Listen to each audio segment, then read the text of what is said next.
Terakhir saya ingin mohon maaf juga karena sejak awal saya diundang judulnya Graduate Forum 2019 Women and New Media, so I prepare my talk in English. Jadi mohon maaf karena undangannya demikian, jadi yang saya persiapkan adalah dalam bahasa Inggris. Mudah-mudahan teman-teman tidak keberatan. So I will start again. Thank you very much, honorable professors, faculties, ladies and gentlemen. It is a great honor for me to be here in Wing Sunan Kalijaga Graduate Forum on Women and New Media. Of course, I'm deeply humbled by the opportunity to address the forum, as I am fully aware that I am not an academic. This afternoon, I will share personal stories of becoming one of Indonesia's first Muslim female stand-up comic and the challenges of living on and in social media as part and parcel, as well as consequences of appearing as public personality. It's not nice at all. I know that when you saw my name, some of you may know me, some of you may not, but my title is comedian, so perhaps some of you expect some jokes. So I would like to share a little bit, a sneak peek of my performance. So here is some of the jokes that I usually perform on stage. I begin with an introduction. It's like, hello, my name is Sakdiyah Ma'ruf, also known as Muslim comic fighting against extremism, courtesy of Western media. It is amazing how the West admire Muslim women who speak up, so much that they give me one of those international awards. Now, I am basically 1,345 in the running to replace Malala when she is calling in sick. I have participated in several conferences. Okay, I don't hear many responses. Do you think that it's not funny, or you don't speak English? I don't know. So you don't speak English, okay. Yes, I've participated in several international conferences as introduced, and people would like pass comments like, oh, you're a Muslim woman from Indonesia, like life must be hard out there. Yeah, for Christians or Ahmadi Muslims like Mbak Nina, not for me. No, not for me. And then they would say, oh, you speak such good English. As if orang Indonesia itu tidak mungkin bisa bahasa Inggris itu. Oh, you speak such good English. I don't know. It's because CNN, MTV, colonialism. Like, thank you, Queen of England. You know. And oh, you're coming. I know Indonesia. Like, you're coming from tropical country, right? So why are you wearing hijab in such a hot climate? Yes, I received such good. Why are you wearing hijab in such a hot climate? And I say, well, this comes with air conditioning, you know. Do you want to invest? And it's like highly innovative. And of course, the question. So when I go to Europe, for instance, but this is a free country. They're very proud, very proud. This is a free country, and you are not here with your husband or your father. So you are free, like you can take off your hijab. They actually said that. This is a free country and you're not here with your guardian, right? Well, in Indonesia, we don't have guardian system. We're not Saudis, but we're not. But still, they ask such questions, and I said, I'm not here with my husband or my father. I'm here with God, you know. And yeah. But other than that, those are how, you know, people in the West respond to me, but they're partly right. I was born and raised in a conservative Muslim community in Pekalongan, Central Java, so I was born in Pekalongan. Any one of you from Pekalongan? No one? So sad.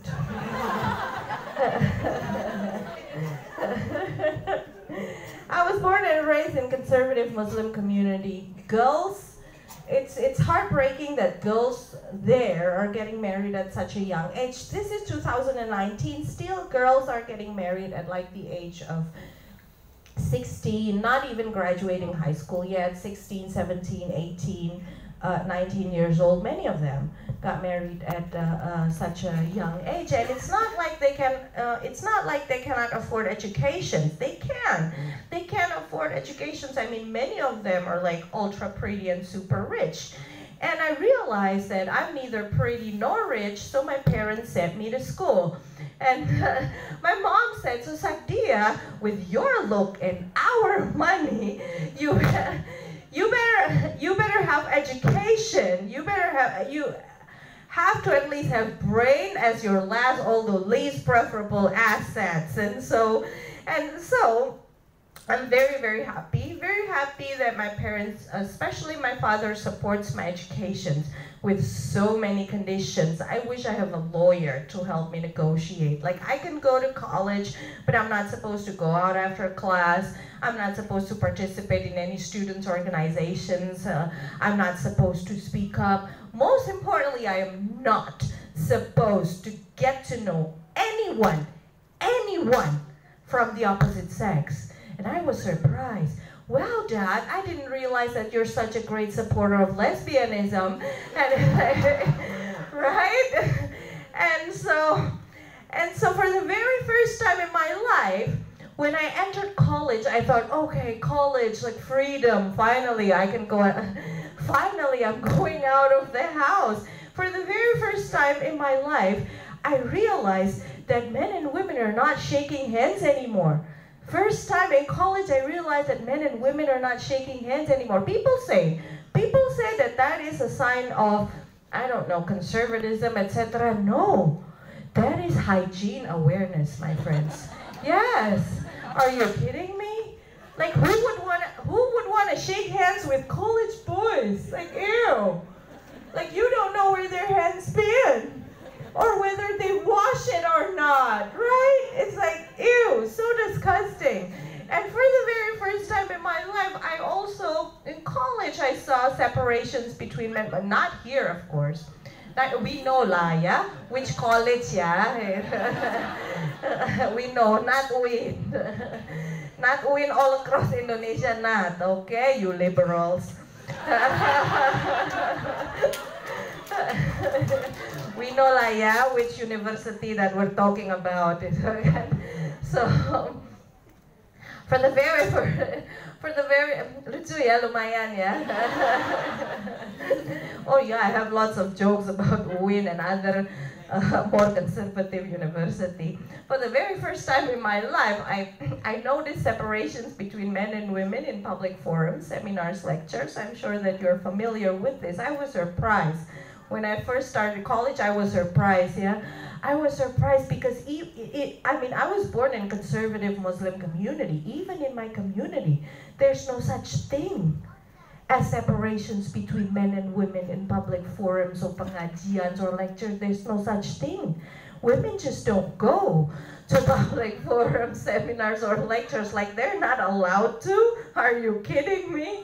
And so, yes, and I live in a conservative family who expect me, of course, to marry someone from the community. And because I refuse to do so, I have to wait and wait and wait to be able to marry someone of my own choosing. I was finally married 3 years ago. It has been a long time coming. My husband was 40 when we got married. I was 34 when we got married. He is a feminist. I'm just desperate. And it's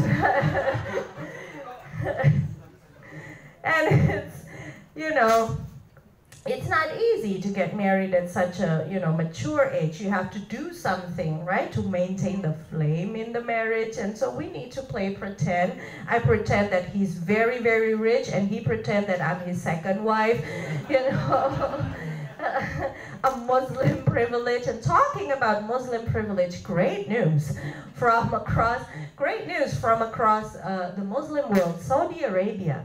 Yes, Saudi Arabia finally allow women to drive. Yes? Yes, finally allow women to drive because you know why? Because hiring Indonesian and or Filipino drivers is getting more expensive, and somebody needs to take the kids to school. Yeah, so it's for practical reason. Iran finally allows women for the very first time to watch football live in a stadium because their men are busy with nuclear program.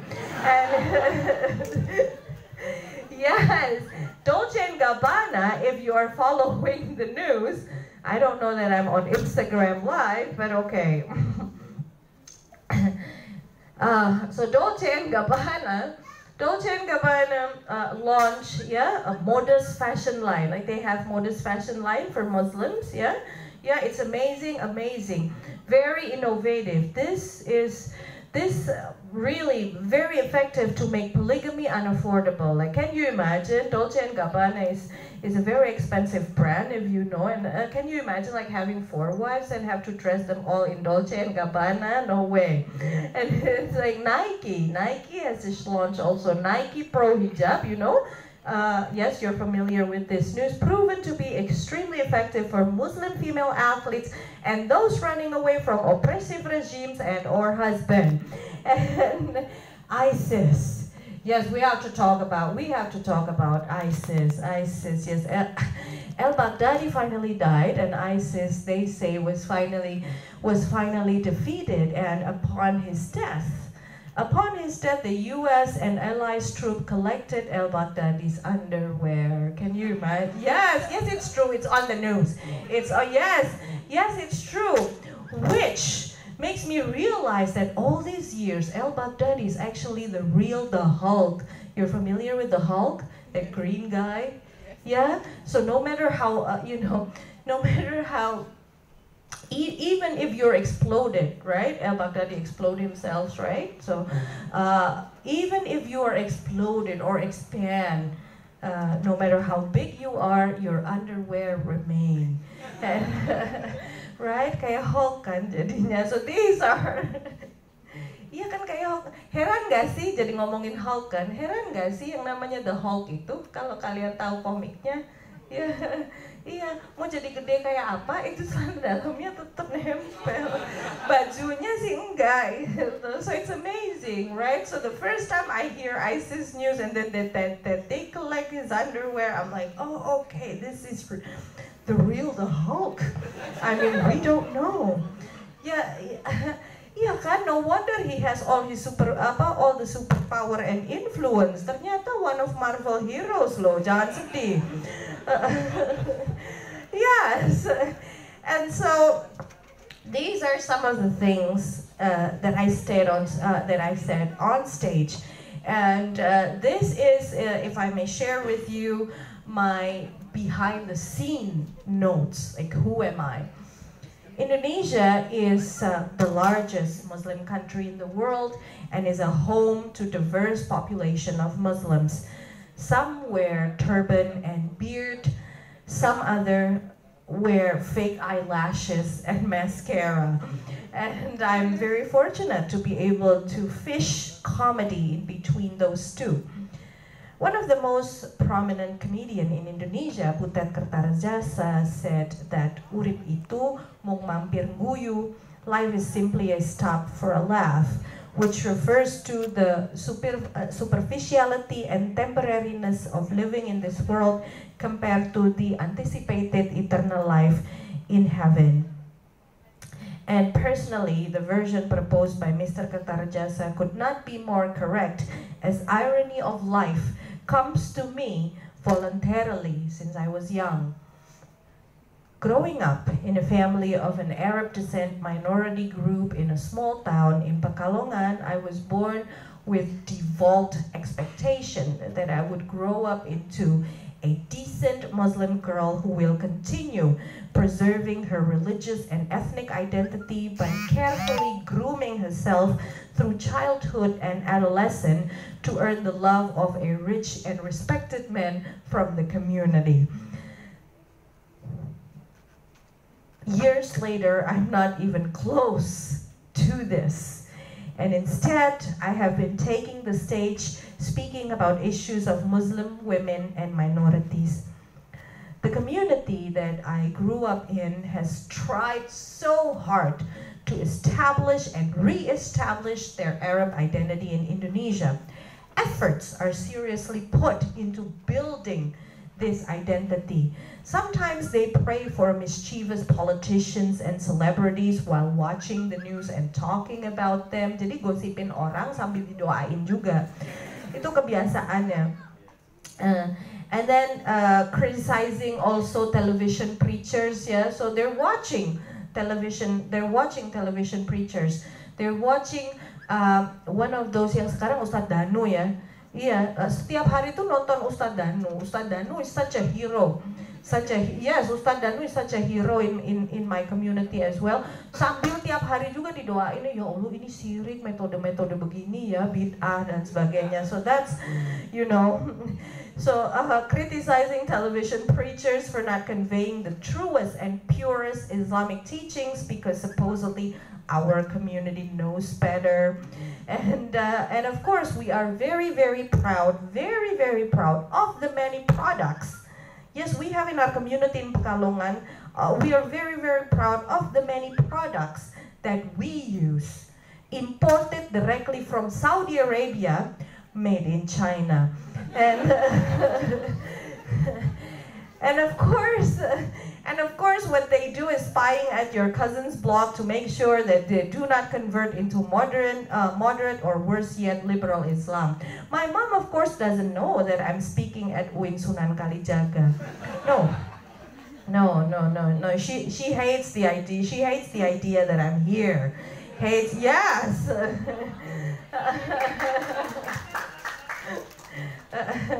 Seriously, especially after those controversial dissertation, oh my God, oh my God, I mean, I support, are you kidding me? I support, we have to talk about that, yes, yes, and only comedians can talk about, yes, I mean, I support academic freedom, but don't do something that gives bad name to an entire institution, are you kidding me? Not only an entire institutions, to those persons who are invited to the institutions as well. I mean, for all I know, that guy makes my life much harder. Like, I have to explain to my mom, and I don't even know the guy, and I don't even read the dissertation. Are you kidding me? Why is it off?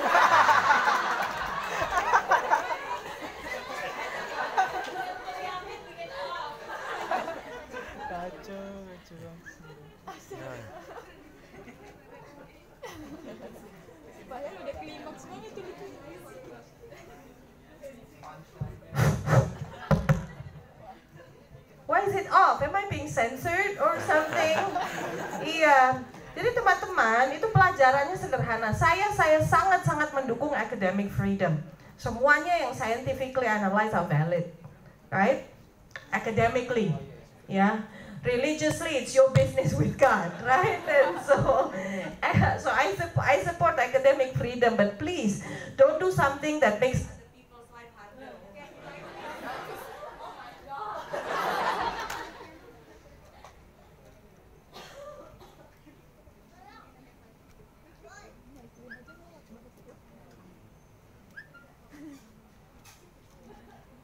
Dia jangan melakukan sesuatu yang bikin susah hidup orang dong, tolong ya.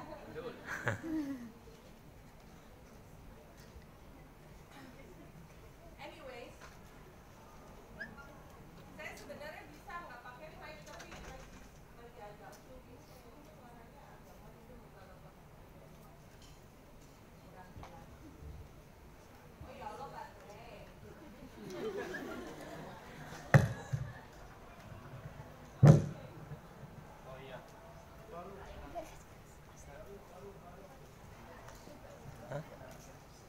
Apa?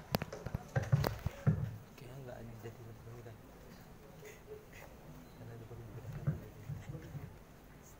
Tadi kirim schedule apa? Iya. Oke, karena tadi sudah beberapa kali disensor, mungkin tidak boleh dilanjutkan ya. Tidak boleh dilanjutkan obrolan yang itu ya, in the name of academic freedom. Yes.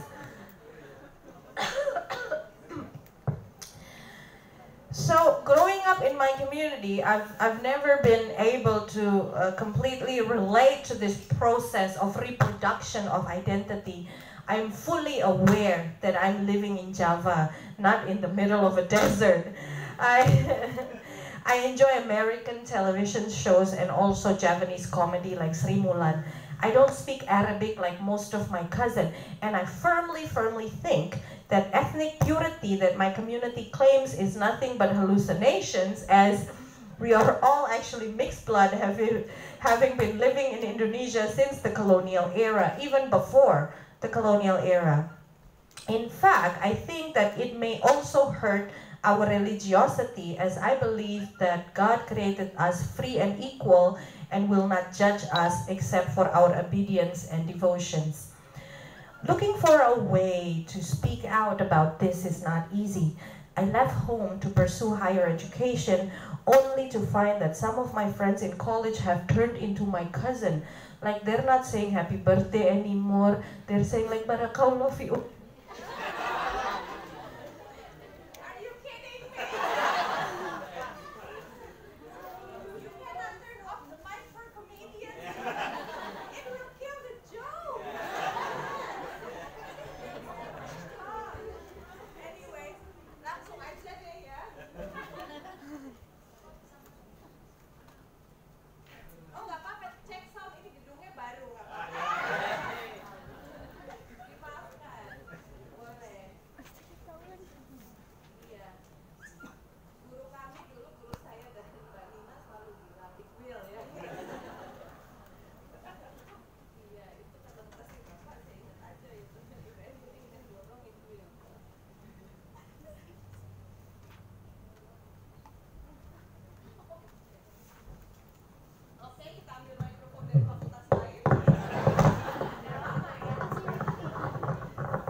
Ya, kita lanjutkan.